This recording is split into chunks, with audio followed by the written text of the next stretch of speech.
Video के नीचे दिए हुए इस लाल रंग के सब्सक्राइब बटन को दबाइए और जुड़ जाइए पवन सिंह न्यूज चैनल से, ताकि आपको पवन सिंह से जुड़ी हर खबर मिलती रहे बिल्कुल फ्री। नमस्कार दोस्तों, आप सभी लोगों का स्वागत है हमारा चैनल PS फैंस क्लब में। दोस्तों, वीडियो को आगे देखने से पहले लाइक करिएगा, चैनल पे नए हैं तो सब्सक्राइब करके घंटा कॉल पे सिलेक्ट कर लीजिएगा, ताकि टाइम टू टाइम अपडेट मिलता रहे। दोस्तों, पवन सिंह से रिलेटेड इस वीडियो में कोई अपडेट लेकर नहीं आए हैं, लेकिन हाँ कुछ इंटरेस्टिंग बातें आप लोगों को बताने हैं, इसलिए लास्ट तक बने रहिएगा वीडियो में और वीडियो को शेयर कर दीजिएगा ज़्यादा से ज़्यादा। दोस्तों, बता दें कि आज से कुछ दिन मतलब 2-3 दिन पहले एक गाना आया था यूट्यूब पर, तेल करके। आप लोगों को पता होगा गाने को कौन गाए थे और कौन था गाने में जो आंटी काम की थी वो आंटी लाइव आकर बताई थी।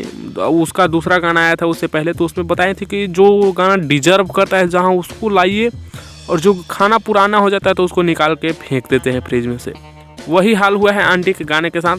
तेल गाने को लोगों ने 24 घंटा भी ट्रेंडिंग नंबर 1 पे नहीं रखा और तेल बासी होने के कारण इसको निकाल के फेंक दिया और नंबर 2 पर ला दिया, जिसका स्क्रीनशॉट आप लोग स्क्रीन पर देख पा रहे होंगे। वैसे आप लोग तेल के बारे में क्या कहना चाहते हैं? तेल पहले से ही पुराना था या फिर हाल फिलहाल में पुराना हुआ है? आप लोग अपना राय नीचे कमेंट्स में जरूर दीजिएगा। हम इस वीडियो में इतना ही, आप लोगों से मिलते हैं नेक्स्ट वीडियो में नए अपडेट के साथ। तब तक के लिए बने रहिएगा आप हमारे चैनल PS फैंस क्लब के साथ। बहुत ही जल्द पवन सिंह से जुड़ी रिलेटेड वीडियो एक बहुत ही धाकड़ लाने वाले हैं चैनल पे, तो बने रहिएगा।